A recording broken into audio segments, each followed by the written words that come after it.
Hello friends, आज आपण मराठी अक्षर भारती संतवाणी 2 अ अंकिला मी दास तुझा हा अभंग अभ्यासणार आहोत. अंकिला मी दास तुझा हा अभंग संत नामदेव यांनी लिहिला असून संत नामदेव जे वारकरी संप्रदायातील थोर संत कवी, महान प्रचारक असून या अभंगाची भाषा अतिशय सुबोध, सरळ, साधी आहे. अभंग रचना अतिशय उत्कट म्हणजेच उत्साहित करणारे असून संत नामदेव पांडुरंगाचे भक्त असून विठ्ठलाने दर्शन द्यावे यासाठी ते कळकळीची प्रार्थना करत आहेत. या अभंगात विविध दृष्टांतातून परमेश्वर कृपेची याचना केलेली आहे. अंकिला मी दास तुझा यह अभंग संत नामदेव जो वारकरी संप्रदाय के मराठी के बहुत ही माने हुए एक संत है, जिन्होंने यह परंपरा आगे बढ़ाई. वह उसके एक प्रचारक भी रहे हैं और अपने अभंग में उन्होंने बहुत ही सादी सरल रचना जो आपको उत्साहित करे वो भाव प्रकट किया है. संत नामदेव विठ्ठलाचे भक्त आहेत. त्यांनी आपल्याला दर्शन द्यावे यासाठी ते विठ्ठलाची विनंती, कळकळीची विनंती या अभंगातून करतात. ही विनंती करताना त्यांनी विविध दृष्टांत म्हणजेच उदाहरणं देऊन स्पष्टीकरण केलेले आहे. संत नामदेव जो कि एक विठ्ठल भक्त है, विठ्ठल भगवान के दर्शन के लिए उन्हें बहुत व्याकुलता हो रही है. वो विनती करते हैं कि इस अभंग में बहुत से दृष्टांत यानी उदाहरणों से उन्होंने विठ्ठल दर्शन की आस स्पष्ट की है.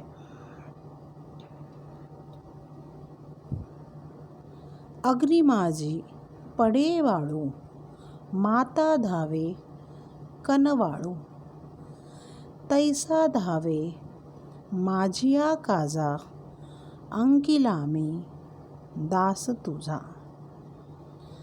संत नामदेव म्हणतात की ज्याप्रमाणे अग्नीमध्ये चुकीने मातेचे बाळ पडल्यावर दयाळू माता त्याला वाचवण्यासाठी व्याकुळ होऊन काळजीने धावत येते, त्याला कडेवर उचलून घेते. हे विठ्ठला, मी या अडचणीरूपी जीवनात आगीत जळत आहे. तू लवकर ये, अग्निरूपी अडचणीतून मला वाचव, धावत माझी मदत करायला ये. मी तुला प्रेमाने हाक मारत आहे, असे ते म्हणतात. संत नामदेव कहते हैं कि जिस प्रकार इस जीवन रूपी आग में वह जल रहे हैं, एक छोटा सा बच्चा जो कि गलती से आग में गिर जाता है, माँ को उसकी ये पीड़ा देखी नहीं जाती, वो व्याकुल होती है और उसे उठाने के लिए वह दौड़ी चली जाती है। उसी प्रकार मैं आपका छोटा सा बालक हूँ, आप मेरी माता हो। विट्ठल को वो पुकार रहे हैं कि उस माता जैसे आप भी जीवन रूपी इस आग से मुझे उठा लो, मेरी मदद करो, मुझे आपकी ज़रूरत है। जो भी आप कर सके वो मेरे लिए करो, जो भी आपको काम है वो आप मेरे लिए करो। संत नामदेव पुढे म्हणतात की माझ्या प्रत्येक कामात तू मला मदत करायला ये, कारण मी तुझा भक्त आहे, म्हणजेच मी तुझा सेवक आहे, दास आहे आणि तू मला अंकित केलेला आहे। तुझा माझ्यावर पूर्ण हक्क आहे, त्यामुळे माझ्या प्रत्येक कामात तू मला हवा आहेस। ज्याप्रमाणे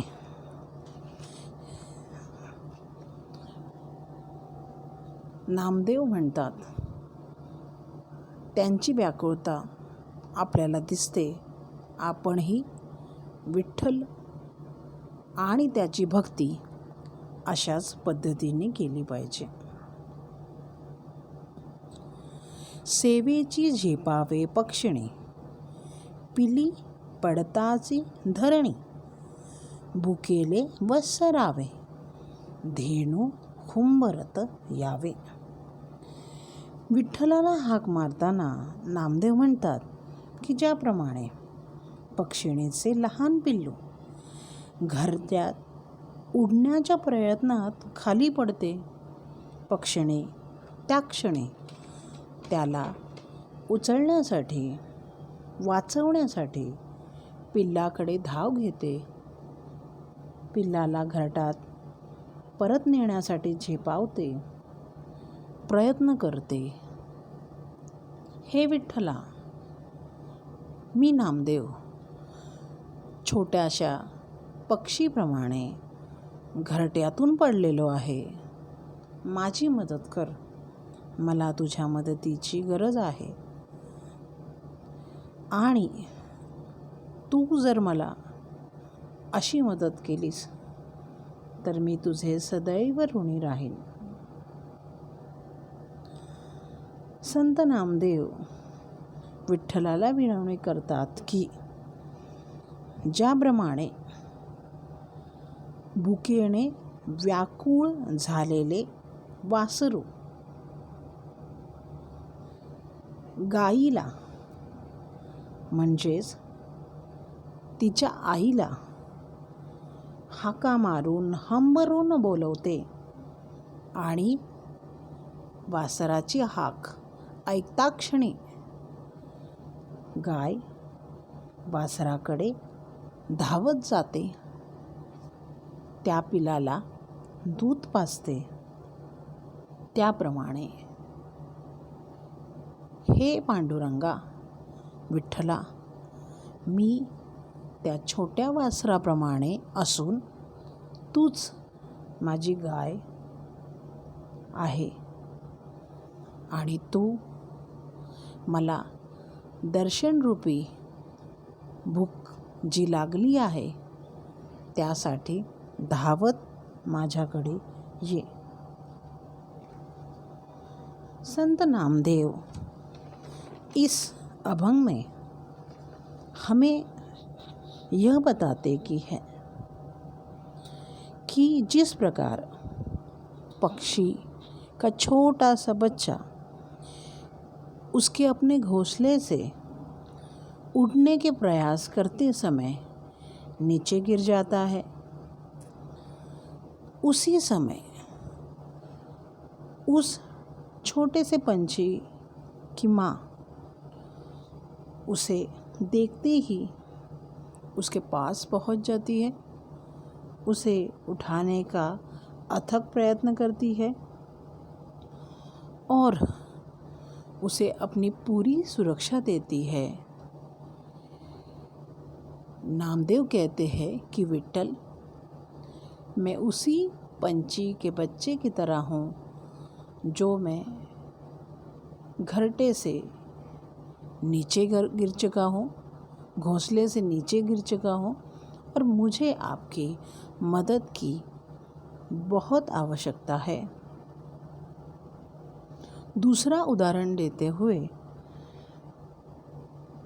नामदेव यह भी कहते हैं कि जिस प्रकार गाय का बछड़ा उसे भूख लगते ही बड़ी व्याकुलता से उसे बुलाता है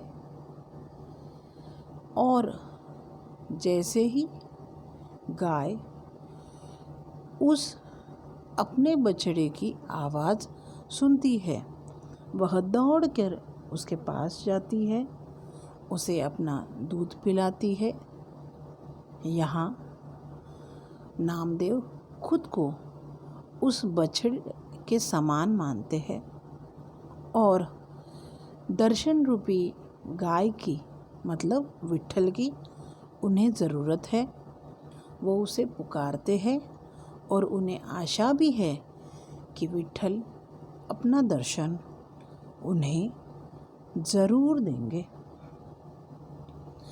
वणवा लागला से वनी, पाडस चिंतित हरिणी, नामा म्हणे मेघा जैसा, विणवितो चातक जैसा।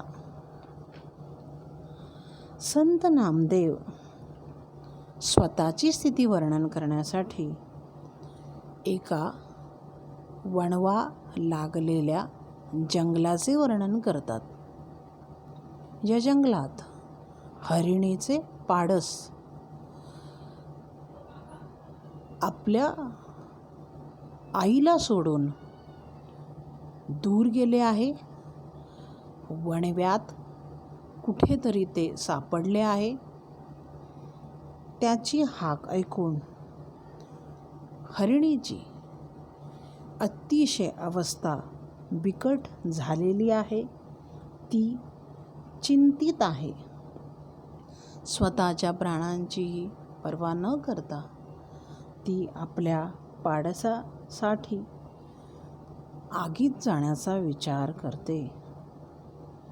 नामदेवांच्या म्हणण्याप्रमाणे जीवनाच्या या दुःखामध्ये ही आग वेदनामयी जीवनात त्यांना नामदेवांची फार गरज वाटते। इकडे ते स्वतःला पाडस समजून आपल्या आईला म्हणजेच विठ्ठलाला बोलवण्याचा प्रयत्न करत आहेत। जर हरिणी आपल्या पाडसासाठी चिंतित आहे तर हे विठ्ठला, तू पण माझ्यासाठी धावत ये, मला या अग्निरूपी वणव्यातून दूर घेऊन जा। नामा पुढे म्हणतात की ज्याप्रमाणे एक चातक पक्षी जो फक्त ढगांची मेघांची वाट बघतो, पावसाच्या पाण्यावरच त्याचे जीवन अवलंबून आहे असे म्हटले जाते, तो चातक ढगांना विनवणी करतो की मी तहानेने व्याकुळ झालेलो आहे, त्याप्रमाणे तू लवकर ये, माझी तहान भागव। नामदेव आपल्या विठ्ठलाला बोलवतात आणि ज्याप्रमाणे चातकाचे जीवन पावसावर अवलंबून आहे, नामदेवांचे पण जीवन हे विठ्ठलाच्या दर्शनावर अवलंबून आहे असे ते सांगण्याचा प्रयत्न करतात. ही आतुरता फक्त आणि फक्त नामदेवच जाणू शकतात. संत नामदेव खुद की स्थिति बताते हुए हमें ये समझाते हैं कि जंगल में जिस प्रकार बहुत सी आग फैली हुई है, एक छोटे से हिरण का बच्चा जंगल की आग में फंसा हुआ है, जबकि माँ हिरण बहुत ही चिंतित है। उस आग में कूदने का वो सोचती है। नामदेव ये कहते हैं कि आज मेरी भी स्थिति उस हरिण के बच्चे की तरह है और मुझे आशा है कि हिरण के माँ जैसे विठ्ठल आप भी मेरी मदद करने, मेरी सहायता करने ज़रूर आओगे।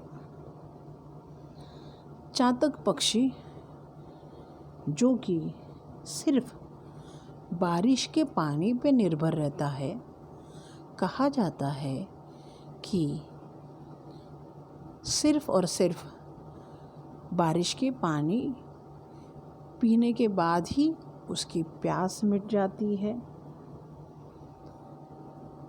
संत नामदेव की भी प्यास विठ्ठल दर्शन से सिर्फ और सिर्फ बुझने वाली है। इस प्रकार हमें अनेक उदाहरणों से संत नामदेव ने इस कविता में विठ्ठल के लिए अपनी स्थिति का वर्णन बताया है। विठ्ठलाची पाहत असताना संत नामदेवांनी या कवितेत आपल्याला कधी आई, कधी पक्षिणी, कधी हरिणी, तर कधी गाय, कधी चातक अशी उदाहरणे देऊन विठ्ठलांच्या प्रती त्यांची भक्ती, दृढता, संकल्प, श्रद्धा व्यक्त केलेली आहे. नमस्कार.